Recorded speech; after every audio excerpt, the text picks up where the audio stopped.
అమ్మకి యాక్చువల్‌గా షుగర్ ఉంది. దెన్ ఏంటంటే తర్వాత ఆవిడకి ఆస్తమా ఉంది. ఏ సీజన్ అంటే వింటర్ సీజన్ వచ్చిందంటే ఇంక ఆవిడ చనిపోతుందేమో అన్నంత ఆయాసం అట్లా వచ్చేసి ఇంకా మాకు తెల్లవార్లు నేను అప్పటికప్పుడే ఈ 24 అవర్స్ అపోలో ఉంటుంది కాబట్టి అక్కడికెళ్ళి డెరిప్లిన్ టాబ్లెట్స్, ఇన్‌హేలర్స్ అండ్ ఇంజెక్షన్స్ తీసుకొని నైట్ అంతా ఆవిడ కాపలా ఉండేవాళ్ళం.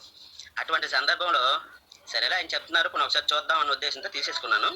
తీసేసుకొని ఆవిడకి వాడిన తర్వాత ఇప్పటికి 1 ½ ఇయర్ అవుతుంది. ఈ రోజు వరకు ఆస్తమా అంటే ఏంటో తెలీదు.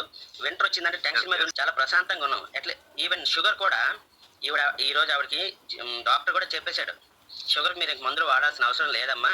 Asthma exactly super sir. Asthma విషయంలో మాత్రం చాలా బాగా పనిచేసింది. ప్రాబ్లమ్ ఉండేది. దాని నుంచి నేను ఇప్పుడు కంట్రోల్ అయ్యాను.